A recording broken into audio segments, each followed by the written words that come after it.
I'm Wilson Lai. I'm Benjamin Yap. I'm Eli Sands.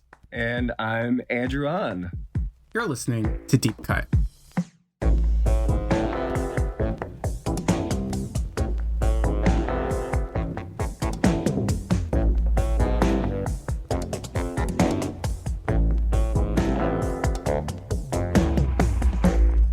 On Deep Cut, we compare a director's most popular film with a personal favorite chosen by one of us.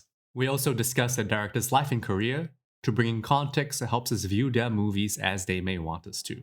Welcome to a very, very special episode of Deep Cut, where we welcome back an esteemed guest of the show, director Andrew Ahn. Ahn's feature debut, Spa Night, premiered at the 2016 Sundance Film Festival and told the story of a first-generation Korean-American boy who's coming to terms with his sexuality as he takes a job at a Koreatown spa. His second feature, Driveways, from 2019, is about a summertime friendship that develops between a boy whose aunt has just passed away and the Korean War veteran who lives next door to his aunt. If you haven't listened to our previous episode with Andrew, where we break down Jonathan Glazer's enigmatic birth, do check it out. It is one of my favorites. And we are also going to be doing something very special and very new in our episode today. Yes, we are. We're excited and honored to be previewing Andrew's new film, Fire Island, for everyone.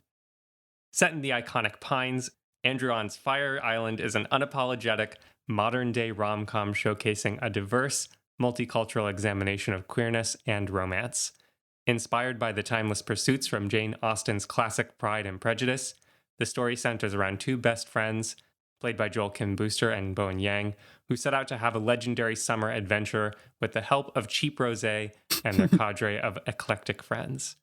Fire Island comes out on June 3rd on Hulu. Please welcome back to the podcast, Andrew.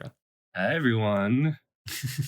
Hi. Hello. Thanks for having me again. I'm excited to chat with you all. Thank you so much for joining us. Yes, thank you, Andrew, for joining us, and we're so glad to have you back again. And not only are we talking about your film today, you've also picked a very appropriate film to pair, like the cheap rosé to Fire Island, with our discussion of your film. Maybe cheap rosé is it's not good comparison. It just came to mind when you said that just now in the description. But it's a great pairing to your film, a kind of Gaysian American deep cut, Alice Wu's 2004 debut feature, Saving Face, which is a film set in New York City about a Taiwanese American lesbian played by Michelle Krusick and her traditionalist mother played by Joan Chen of Twin Peaks fame, who are both reluctant to go public with their secret loves that clash against cultural expectations. So, Saving Face was Alice Wu's debut feature that she made after leaving her job at Microsoft, and it was inspired by her own relationship with her mother. Wu didn't make another feature film till 2020 when she wrote and directed the half of it for insert, competitor streaming platform here. So, Andrew, why did you decide to pick Saving Face as your deep cut pick? Yeah, thinking about, the legacy of queer, cinema that exists, I wanted to talk about another queer Asian American film, and Saving Face really stands out as a rom-com, as a coming of age story, understanding one's identity. And I think a lot of people discovered Alice because of the half of it, and I'm curious to know how many people have actually seen her first film, And so I'm happy to, shed a little light on it and point people toward it if they enjoyed the half of it. Like, I definitely think you should check out Saving Face. Yeah, I feel like both Fire Island and Saving Face are sort of, in my opinion, pitch perfect romantic comedies. And I think Agreed. I really appreciate both films because I feel like queer films always tend to fall into this sad gaze or kill your gaze trope of making movies about heartbreak and loss. And I think both films are able to really nicely sidestep that and present joyous visions of queer people in love. And Yeah, thank you for that, Andrew. No, of course. I mean, it's interesting rewatching Saving Face. I think both Alice's film and my film, like, we are really embracing the rom-com. We're not afraid of the genre, nor are we condescending to it. At the same time, especially Saving Face, it is very dramatic, like there is a lot of pathos in there, and the characters are wrestling with a lot. But I think that is part of the genre, like rom-coms are weirdly very dramatic. Mm-hmm. What was it like for you? Like, I mean, your first two feature films are more dramatic features, right? What was that like kind of moving into romantic comedy? Was that something that felt natural for you? Or like, did you have to switch gears? Did you have to look at different films like Saving Face to kind of prepare yourself to tackle Fire Island? Yeah, I would not have like thought that I would make a rom-com. Like I just, it wasn't something that I was like planning to do at the beginning of my career or felt like was going to be a part of my body of work. But I received the script for Fire Island, and I loved how it focused on this friendship between two queer Asian Americans. And that felt really special to me. There was something about that I haven't explored in my own work.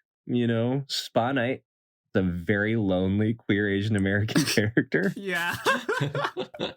And queer Asian American friendship is such a big part of my life that I saw this script that reflected a lot of my own experiences. And so even though the genre was a rom-com, the thematics, and the core of the story felt very familiar to me. And so it became a bit of a, kind of a challenge. Like I was excited to like try a different genre and see what it felt like. Comedy, I've done a little bit of comedic work in my television directing. Comedy is really hard. It's super, super hard. It's a very precise skill because you're trying to surprise an audience with every joke. Right. And surprising someone takes a lot of effort. And so, like, I found it's the word choice in the screenplay, it's the like reaction in the performance, it's the way that you say like a single word or a syllable within a word. It's a few frames here or there in the edit.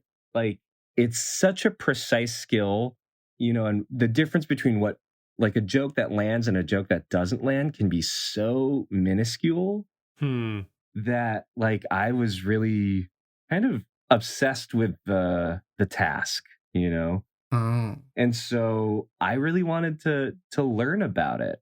I don't know if I'm going to do it that often in my career. It's hard. It's really, really hard. And it's difficult to make it look easy. Yeah. I was inspired by filmmakers like Alice, with Saving Face. I was really interested in those early Ang Lee comedies like The Wedding Banquet and Eat, Drink, Man, Woman, which I think balance humor and heart so beautifully. There's something about the comedy genre that like I think a lot of people can kind of look down on, but I think is actually a really fascinating, difficult genre to live in.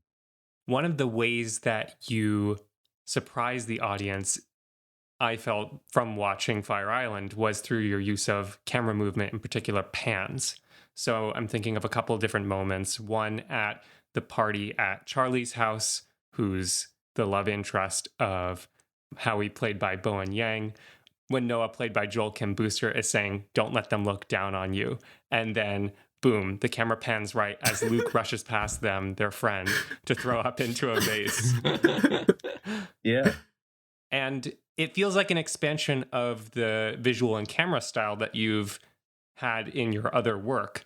So I wanted to ask you about how you built out the camera lexicon in Fire Island and how you made those choices of when to make a joke out of the camera movement.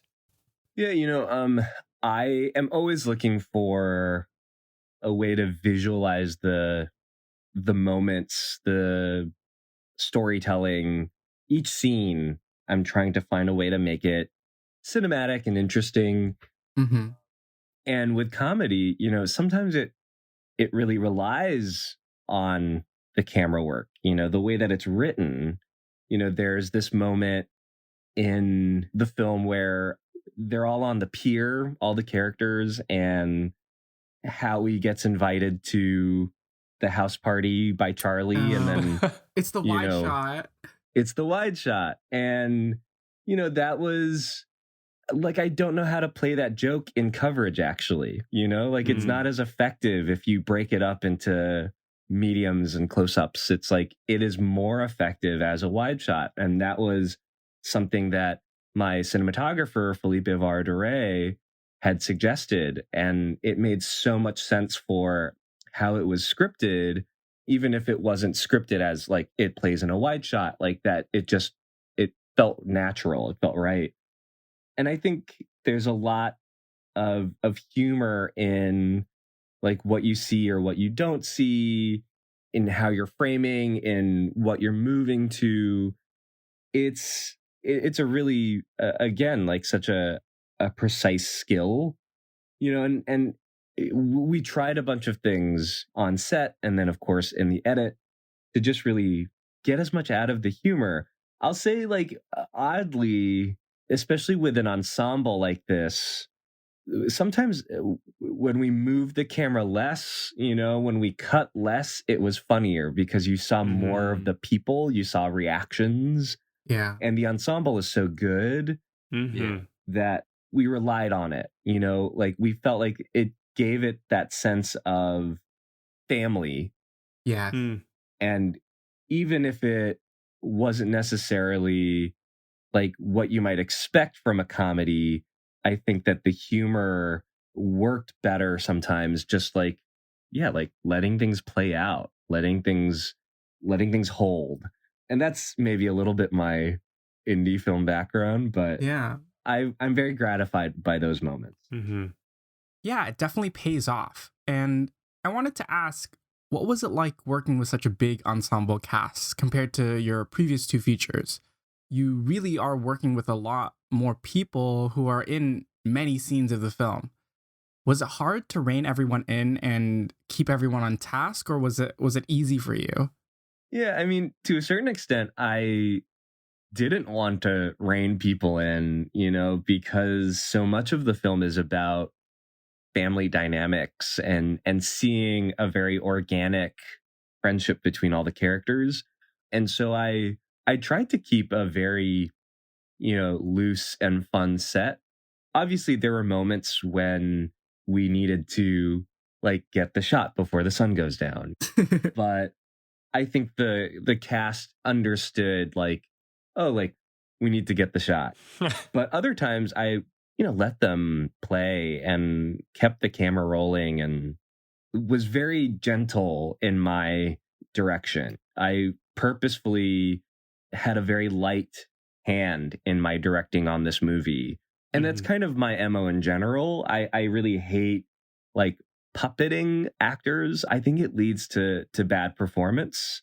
Even if I envision a moment or a performance of a moment a certain way, like if an actor gives me something different, I'm very wary of trying to force them to something that they're not naturally coming to themselves. And instead, I try and find the most compelling or engaging version of the performance that they're giving, and want to lead them down a path that they're already kind of walking down.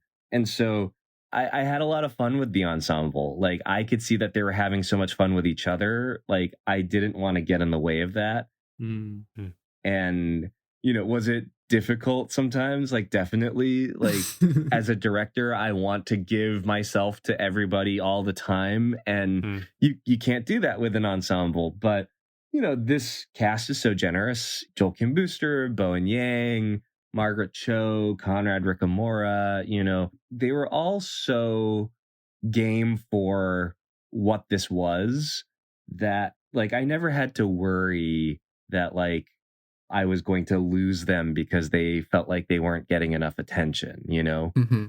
And so I definitely had to prioritize certain moments for certain characters, but it was always a really generous set. I think it really shows in the performances. Like the family unit feels so strong and genuine and real. And I read that you and the main cast just lived in a house on Fire Island. What was that like? Like, did that help you in terms of like Already. building the family unit and as a director embedding yourself with the ensemble behind the scenes and then like trying to cultivate a certain kind of family unit, whether it's behind the scenes and hoping that it shows up on camera? That, you know, that was my favorite part of the shoot was to live with the cast, you know, on the Aw. island. You know, we were in this big kind of bed and breakfast on the island, and it was such an intimate environment. You know, I lived next door to Margaret, and on the other Oh side of my me God. was Tomas Matos, who plays Keegan, and I just loved, you know, stepping outside of my room, you know, onto the pool deck and seeing Margaret like gifting Tomas like a bustier to try on and, you know, like trading clothes, and the actors were like chilling by the pool, grabbing drinks. You know, I remember at one point, my room, it shared an air vent with Joel's room, and I could hear Joel and the rest of the cast watching Real Housewives of Beverly Hills. And I just thought it was like so adorable. Like they were like giggling, and it reminded me of, you know, it's the Bennett house. It's, you Yeah. know, it's Pride and Prejudice. And, you know, the other film that I was thinking about talking about today, which might have been too obvious, was Pride and Prejudice, the Joe Wright film, Mm. which I love. It's one of my favorite movies. And, you know, there are these really beautiful shots of the camera roving from window to window, checking in on each sister. And, you know, that's what it felt like on the island. Hmm. And I tried to bring as much of that energy, you know, from the house onto set. And obviously, like, you know, we had to say the words and, you know, we had to get through the plot. But, you know, as much as possible, I was trying to allow the actors to feel like they could bring a part of themselves and bring a part of their relationships, you know, to the film. I have to admit that I've not read Pride and Prejudice, and I have not seen the Joe Wright film. So it is quite shocking. Wilson, me neither. Both. Oh no. Ben. Oh no. Me neither. But I do know or like understand the Bennett sisters dynamic, and also get a sense of like the Elizabeth Bennet and Mr. Darcy relationship. And I think that my idea of it, you transferred it very well into, or you and Joel transferred it very well into the script of this film. How was it like working with Joel on the script, and also like knowing that you were working on an adaptation of a Jane Austen novel? What was that like? Yeah, you know, I really love the story of Pride and Prejudice, and I've read the novel. I've watched the BBC adaptation with Jennifer Ely, and then the Joe Wright film adaptation with Keira Knightley. There's something about the story that I just find so satisfying. And I think it's because there's something very human about what Austen is observing, where, you know, we all make assumptions, you know, as soon as we see someone. There's a lot of judgment that happens very quickly. And I think what Austen is trying to offer to the reader is that sometimes these assumptions can prevent you from making a very profound connection. And I think what Joel did in adapting Pride and Prejudice to Fire Island is so smart, because I think queer people especially are very good at judging people. You know?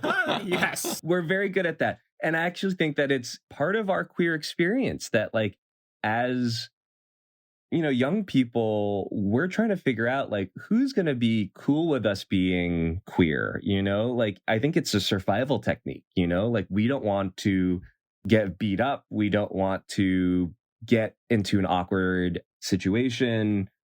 So we are very good at assessing whether someone is our people.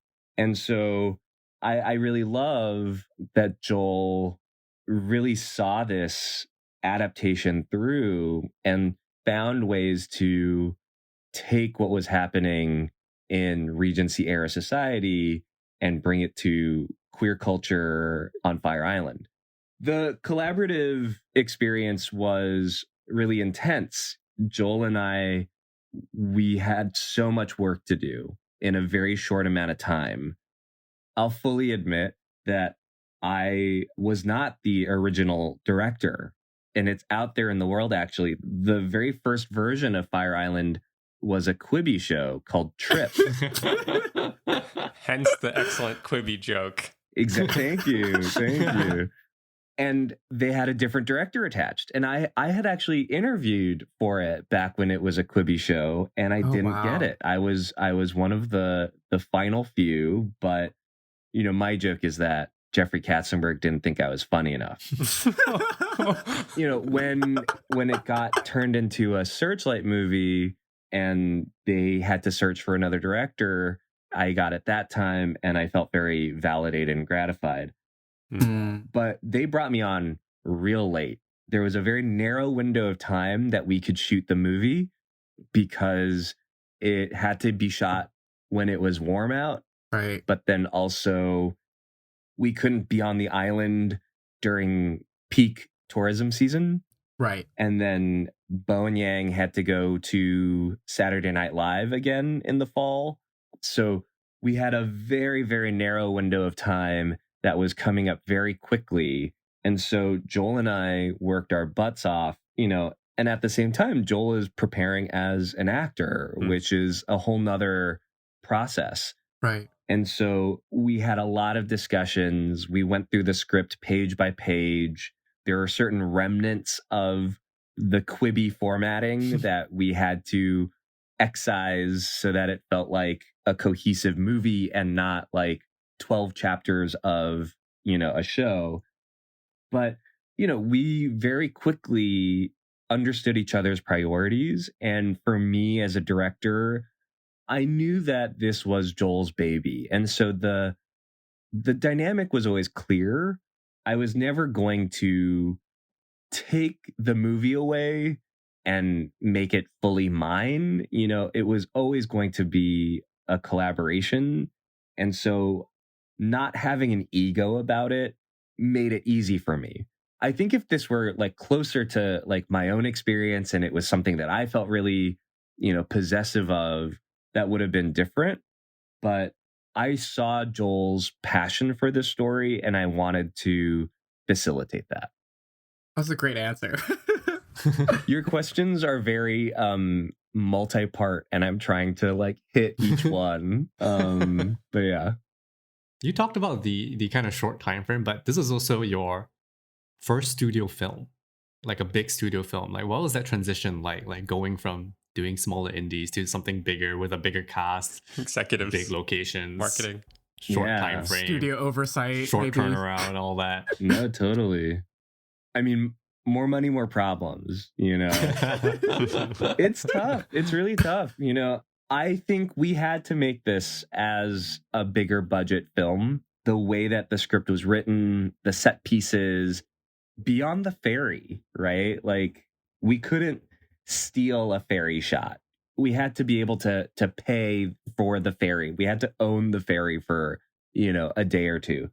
And so, there's definitely a version of Fire Island or a movie set on Fire Island that is done very indie and very guerrilla, but it's a very different story and it has a very different narrative strategy. It would look and feel more like Spa Night than it would a Fire Island rom-com, right?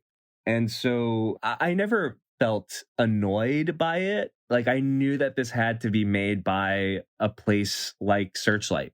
and we needed the resources in order to do this in a way that pays people a livable wage, Yeah. And I think it's really important as I grow in my career that I don't inconvenience people, to like volunteer their time or their energy, because I think I'm at this point in my career where I can advocate for people to, get paid what they deserve. And so, paying a crew of, 100 plus people, it's like that. It's an expensive movie, and you need to work with a company that has deep pockets, Mm-hmm. So I fully recognized it. I fully understood it. That said, it is a lot of work to deal with a studio. And I had to recognize very early on that they have their priorities, and they are fully allowed to have those priorities in the same way that I'm allowed to have my priorities as a director. Of course, they're trying to make it faster, funnier, more accessible. And I'm trying to hold on to great storytelling, cinematic vision, heart, emotion. Like, these are things that I really, care about. And sometimes those priorities overlap and sometimes they don't. And then when they don't, it is a negotiation. And, there are things in the movie that I wish were a little different. There are scenes in the movie that I miss that got cut out of the film. I don't know if anybody's going to be demanding the on cut, but We will. Release the on cut. but it is a thing that I had to understand. It's like, they paid for this, they're paying me. Like, it's a little bit the situation, it's the circumstances. Mm-hmm. That said, I'm very proud of the film, and I think it's something that the studio is also very proud of, and I think that means something to me. But yeah, I fought for certain things that I did get to keep, and I'm very gratified by them. It's a trick, but it's very odd for me in this point in my career where I realized that I don't know if I'll ever make another movie like Spa Night, where I had so much control of the creative. I might not have had control of the scope of the film. Like, I might not have had all the resources that I wanted, but with what I had, I could make it, the way that I wanted to. So I had Final Cut on Spa Night, and I think I'll be fighting to get Final Cut with every movie for the rest of my career, and maybe I'll get it again if I ever win an Oscar. I don't know. But Here's hoping. yeah. But yeah, it's a very weird process, and I don't think it's right for every movie that I'm going to make in the future. Like, I don't think that I would abandon independent filmmaking because I think that it's important for certain types of stories. But reading Joel's script, yeah, like, there's no way that could have been made as an independent, like, little movie in the way that I had made Spa Night or Driveways. Here's a pivot. Yeah. Since Fire Island is this big kind of glitzy studio romantic comedy, like, when you watch a small indie romantic comedy like Saving Face, is there anything that you're thinking about the creation of that? Because I know Alice Wu had to fight for Final Cut for this, and it was her debut feature, and she really fought strongly to have it made her way. And like, when you watch it after making something like Fire Island, like, do you see the difference between the two? And like, do you see things in Saving Face that you are almost maybe envious of that you couldn't have done in something like Fire Island? And of course, they're very different romantic comedies in terms of like subject and context. Fire Island and Saving Face, it's so funny. I thought that they were like more similar in some ways. And then I rewatched Saving Face and I was like, oh, wow, it's like really doing its own thing, And again, as I mentioned earlier, it's so much more dramatic than I remembered. I was actually surprised at how big it felt, actually, Saving Face. It's not the tiniest of indies. Definitely had resources, and they tried to show off like parts of the city in a really, cinematic way. But I can tell, like, there are certain elements of it that are indicative of a lower budget. Like, I think it's really funny that you never see Lin Chen dance. Like she's a big dancer and like you see her coming out of a theater, but that's like the extent of it. And I think if it were a bigger budget movie, you would have had a dance sequence, like that would have been a part of the story, That said, like I think Alice does such a beautiful job of developing their relationship. That relationship is really satisfying. And the performances from Lynn and Michelle are really beautiful and sensitive. I think that if Saving Face were a studio film, there might have been more hijinks, like there might have been less opportunity to just sit and, witness them falling in love and developing their relationship. I also really love the Joan Chen storyline. Oh, it's so good. It is, I think, the kind of heart of the movie. And Joan Chen is so good. I love her in this movie. Agreed. She is surprisingly funny and then just can do so much with so little.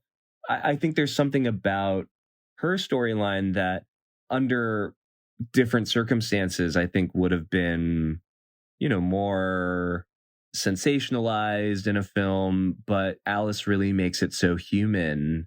And I think that again is something that when you have a lower budget, that's what you rely on. It's kind of the human story, it's the emotions, and that for me is always going to be the most satisfying element of a movie, and was what I had to really preserve and fight for, with Fire Island. I think about like watching these back to back was really interesting because in Fire Island, there's this joke about romantic comedy types of stories. Like there's a bit of a metatextual thing. And then there's this joke about how you have these big airport scenes. Oh, the pre 9/11. Yeah, the pre 9/11 airport you scene. have this big airport scene in Saving Face, which I mean, I learned that they shot in a kind of defunct airport terminal, which looks amazing. It's beautiful. And there was so many interesting kind of parallels looking at it and thinking about Pride and Prejudice and how it kind of creates this kind of template for what romantic comedies are like. In Fire Island, you have that kind of friend as mentor to the other friend's dating life. But then with Saving Face, both mother and daughter are kind of mentors to the other's romantic kind of entanglements. And I think that like really comes through when you watch these romantic comedies. And I have not been watching romantic comedies for the longest of times. And I kind of miss, it's such a nice comfort watch watching something like Fire Island and Saving Face, having that kind of final coming together moments, having these last ditch attempts. It's so nice to watch. Yeah, I think that the genre is fascinating, and they don't always age well. Like I rewatched You've Got Mail, and it's definitely a little gaslighty. Yeah. And obviously that's based on the film Shop Around the Corner. But I rewatched My Best Friend's Wedding, and I think there's something about rom-coms that they're trying to make something that's really difficult accessible and palatable. I think it's a very different type of filmmaking than what I was exploring with Inspanite, which is actually kind of more to challenge, but at the same time, like I don't think that that's any less worthy or easier. Like I think trying to make something accessible is very hard. It's very, very hard, because I think you can also start to go too far, and then it starts to feel like you're like pandering or spoon feeding to an audience, and then an audience reacts to that. So there's something about the genre that I find really tricky, and I think really good ones are hard to find. And I think there are a lot of efforts to pump them out by a studio, but I think it's very clear when something just doesn't have the quality to kind of stand the test of time. The question of accessibility to an audience takes on a different sort of skew for me with Fire Island, where I think very carefully it's not pandering to a straight audience or over-explaining the culture of Fire Island. Are there moments in the script or on set that felt particularly important to you in maintaining that the gayness. Thank you, Wilson. Yeah, I mean, I remember talking to Joel a lot about prep. Mhm. And we both felt very strongly that, we didn't want to explain it. We didn't Mhm. want to give a definition. And I think it was very clear to us that we wanted to make this for queer people, and there's still a priority of accessibility, but we also felt that it's a question to like, well, who are you being accessible to? And then also like, if some people don't understand the details, is that okay? Mhm. And we had it pretty clear for ourselves, it's like, we want to make this for queer people. Even more specifically, we wanted to make it for queer Asian Americans. And then for me, I had an even more specific goal, which is like, I was making this for Joel Kim Booster. Oh. Mm. And that, that really was kind of my guiding light. We definitely had notes about explaining certain things. At one point, one of our characters mentions that there's an after Kiki, and there was a note that we should explain that an after Kiki is an after party, like a Kiki is a party. And I just didn't think that that was necessary, and that if someone doesn't know what a Kiki is, that they would, by context, figure out what it is, Right. Yeah. And really what we wanted to do was just have it feel as authentic to a point of view as possible, Mhm. like as much as studio films can feel like kind of filmmaking by committee, like we wanted to make this feel like it had a real point of view, and it was Mhm. Joel's point of view and it was my point of view. We wanted to focus on that. And I think that that's what makes the most successful movies, are Yeah. films that have a point of view. I think audiences can tell when something doesn't have authorship. And I think that those movies are often very forgettable. But when something has a really strong point of view, regardless of how artsy fartsy, inaccessible it is, or how commercial it is, if it has a point of view, like there's something about that feels really satisfying. Yeah. Hmm. And I think it's not just in the jokes of the film, right? It's in the core of the story. I think the main conflict being like toxic gays, right? Like you have the throwaway line about the grinder description, no fats, no femmes, no Asians. And I think that split between our main family and the Will and Charlie group, even though that is something so like integral to like the gay experience or the gay Asian experience, I think it translates very well. I think people like straight people or like other people outside of the community get that. Same with, I feel like, the intergenerational trauma conflict that Wu plays with in Saving Face. Yeah, 100%. I think, watching Saving Face, it's very culturally specific. It's Taiwanese American. It's set in, New York City, Flushing at a certain time. Like that community center. Like I've never been a part of something like that, but I can find the analogous, experience in my life, right? And for me, it would be like Right. going to church. It's Korean church, But I think that we hear it a lot because it's true. It's like the more specific something gets, the more powerful its universality. And I think that the power of a film comes from its insights. And I think insight is only achievable through specificity. It's really hard to have insight more generally because if you're telling a super general story, like what can you examine? What can you tease out? And I think there's something about the fact that, what's that saying where there's only like 40 different stories or story structures, what makes a film different from another film is its specificities. And so that's how I want to think about my filmmaking. I think that there are different mediums that deal with generalness better, like pop music. Like pop music lyrics are so general to a certain extent, Yeah. but they can be so effective because of, the performance of the vocals, because of the production.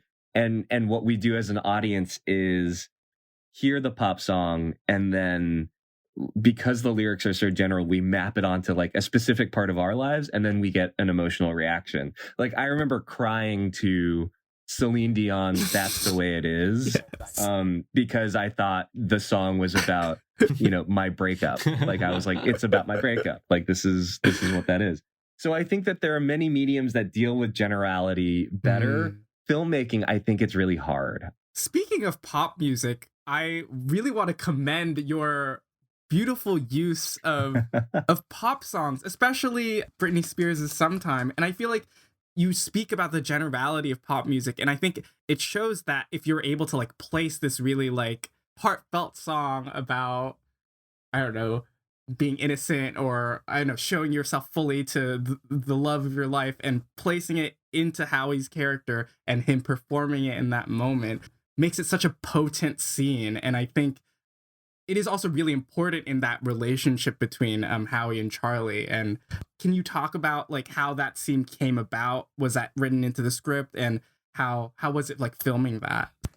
In the screenplay, I believe Joel had written that the song was "Will You Still Love Me Tomorrow," which I believe is like, it's the Ronettes, but Yes. an old school bop. And a line from Saving Face.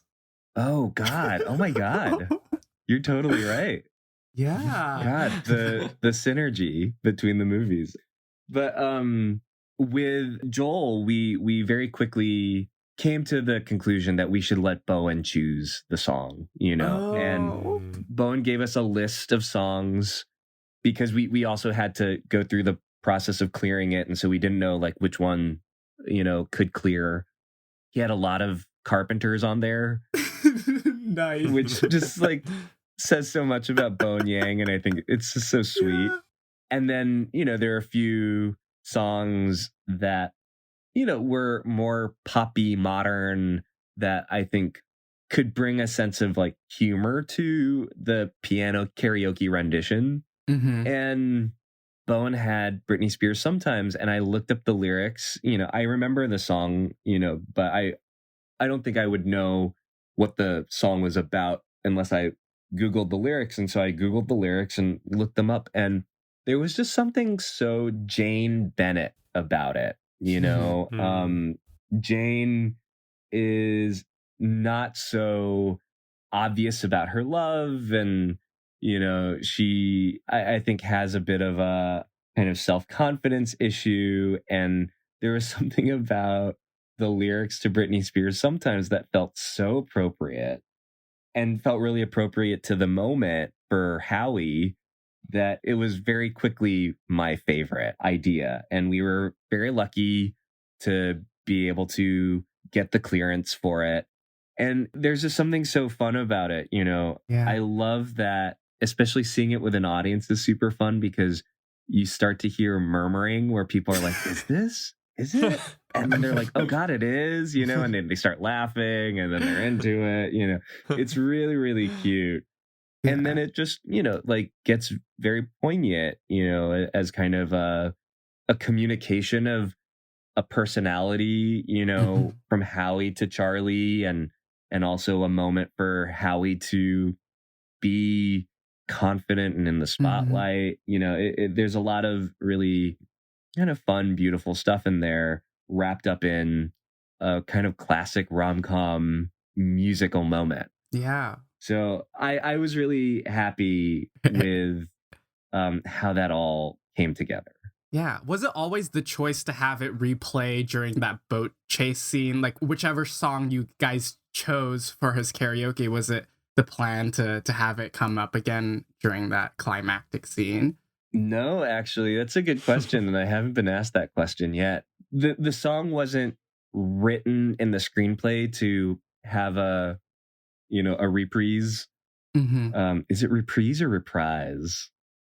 Eh. I think No idea. Britney? I don't know. I love it. Anyway, but we had initially actually scored that moment, the kind of big rom-com moment where Charlie professes his feelings for Howie.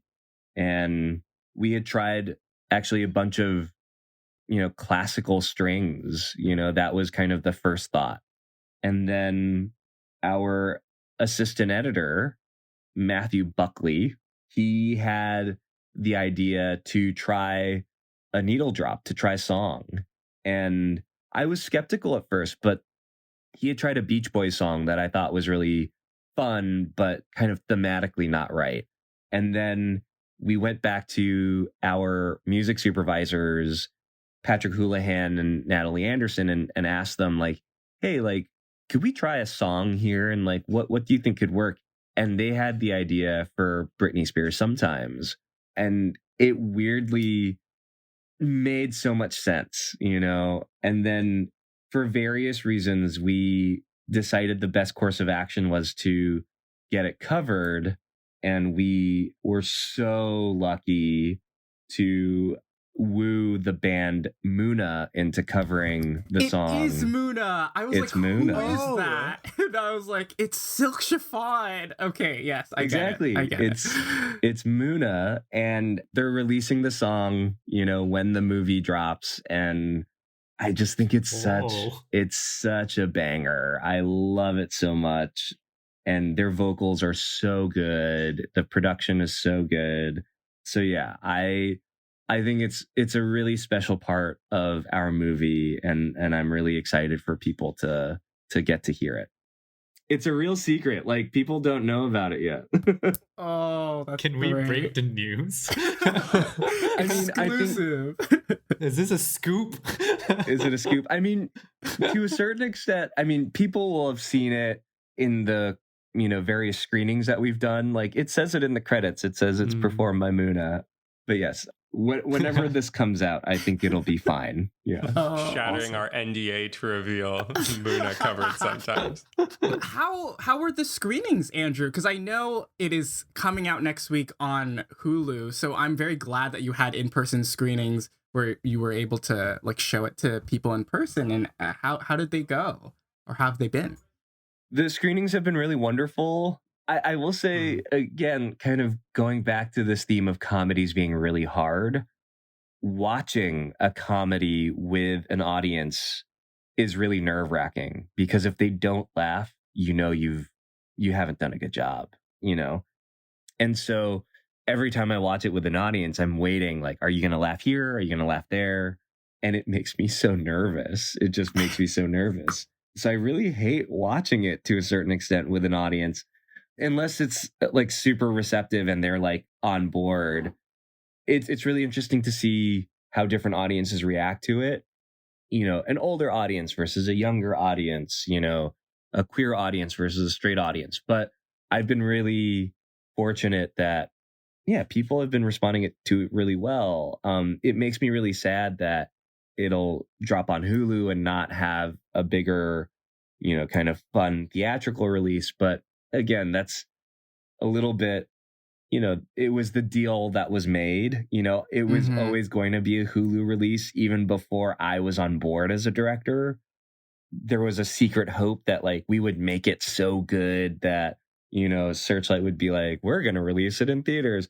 But in a weird way, I think that maybe backfired on us, where this is the first film that Searchlight has developed in-house to go to Hulu. It's not an acquisition like Fresh or Summer of Soul. So I think they were really happy that this one came out really great, and they wanted to cement that relationship with Hulu by, like having this be the first one.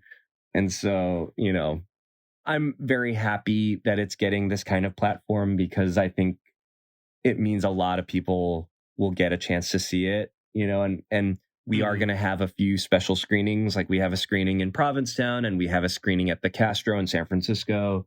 And I hope that like people will have seen it and it becomes a little kind of Rocky Horror Picture Show, like sing along, call back, like engage with the screen. that would be really fun. I can definitely picture that happening. So many quotable lines. One that really made us feel seen was when Keegan is worried about Luke not responding to his text for like a day. And Keegan says, if something happened to him, we were making a podcast. I don't think we've talked about this in press yet either. I'm so glad that you love that line. It was actually a different line in the screenplay. It was, if something happened to him, we're going to make a podcast. It was going to be like a true crime podcast was like the intention of the line. And our actor, Tomas Matos, said it that way in rehearsal.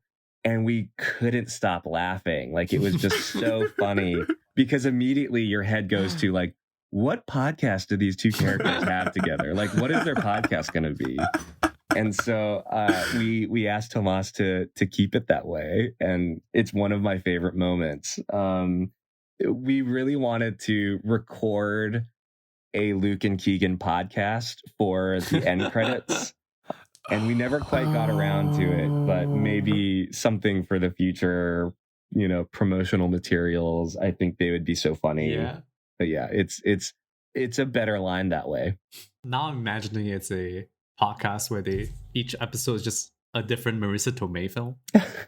It's also a film podcast. I love that idea. That is the stupidest, best idea.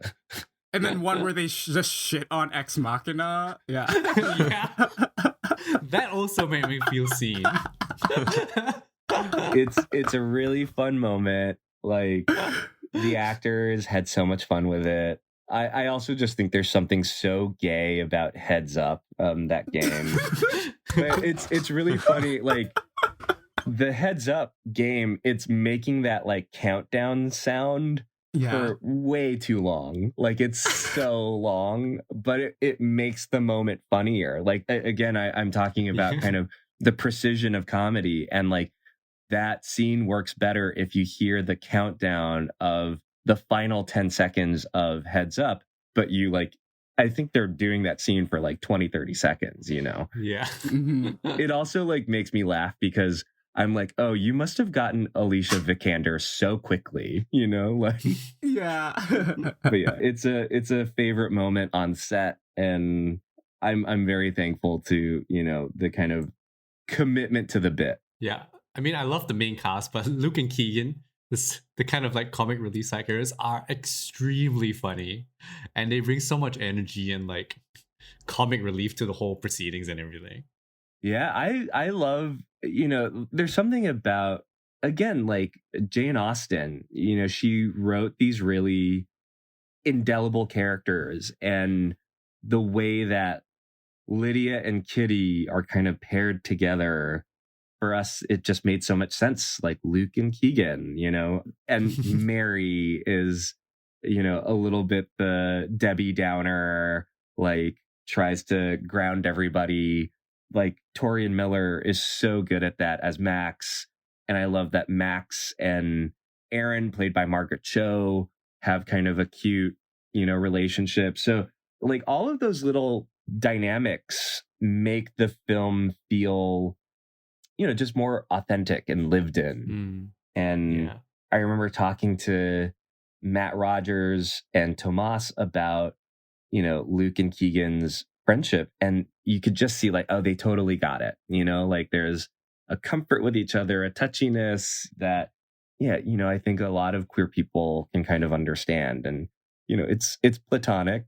Maybe they hooked up once a long time ago, but yeah, like their podcast would be amazing. Yeah, it would be. And I think a Marissa Tomei one would be hilarious. Yeah.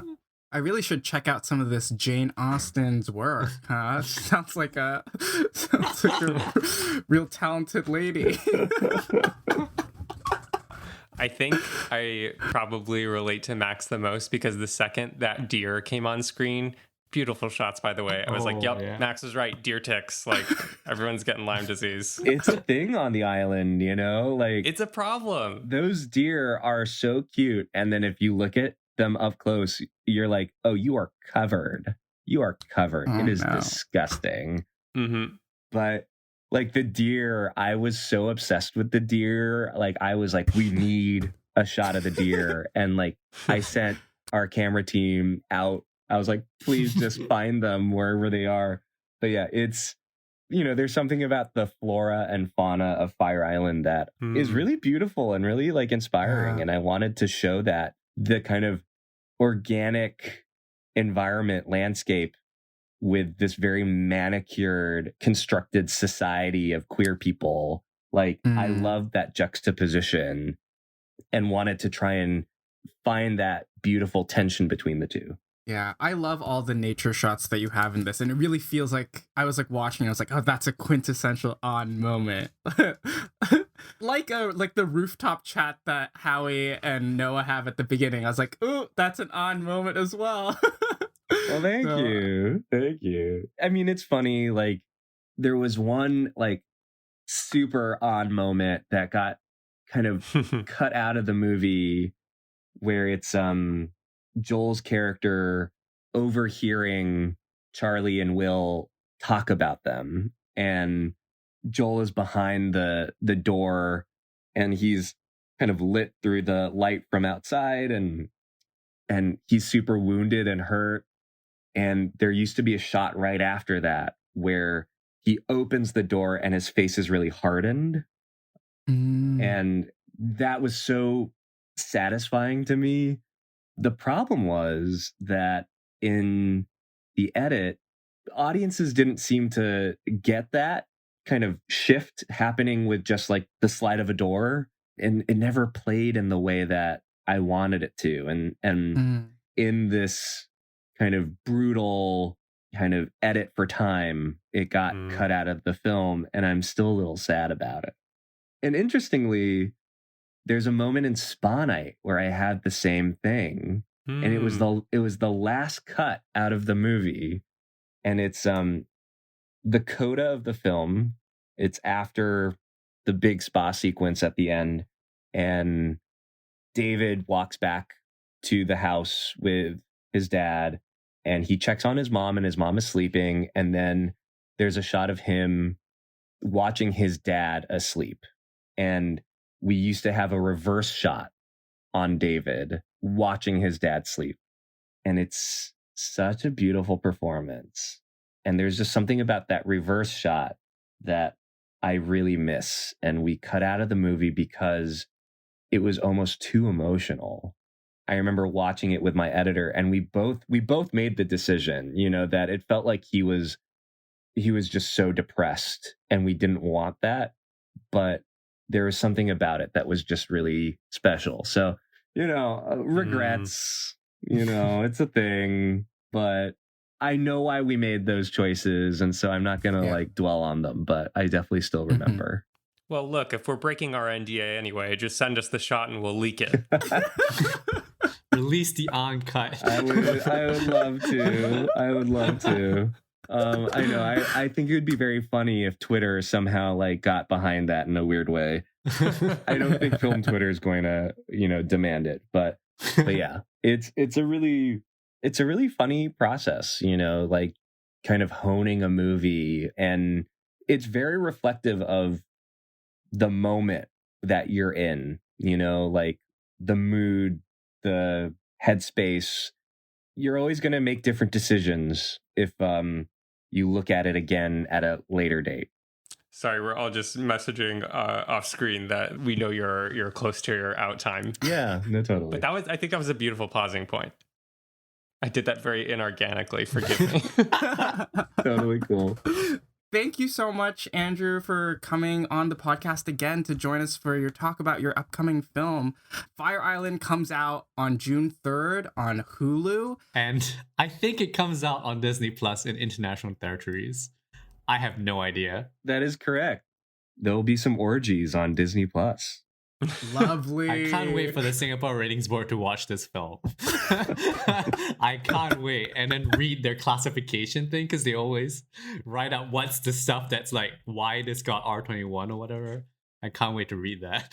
I'm excited. I'm excited for it. Thank you so much, Andrew. Thank you for having me. Good chatting. Do you have any sneak peeks of what's next? Do you know what you're moving on to in terms of features or TV or any? Yeah, unfortunately, nothing I can share. Oh, okay. All right. But I'm working on 2 more queer movies. I've got a Korean American story that I am working on as a feature.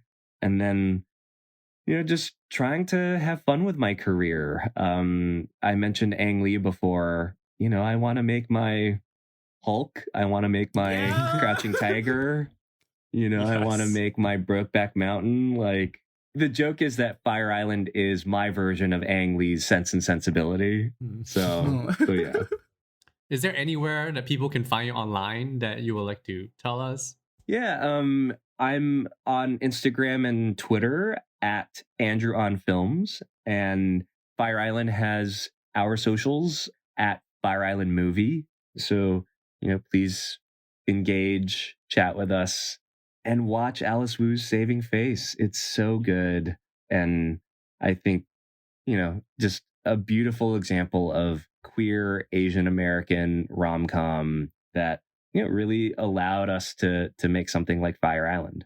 I was really scared because I couldn't find it online, but then I realized it was on the Criterion channel right now. So very cool. Check out Saving Face on the Criterion channel.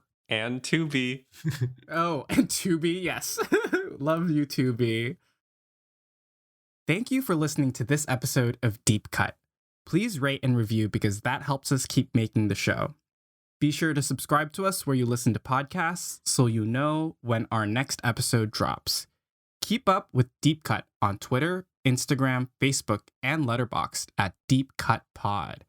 Join us to talk about movies on our Discord server, to which you'll find a link in the description. Thank you to Justina Yam for our beautiful artwork. I'm Wilson. I'm Ben. I'm Eli. And I'm Andrew. Take care, and we're looking forward to talking about more movies with you next time.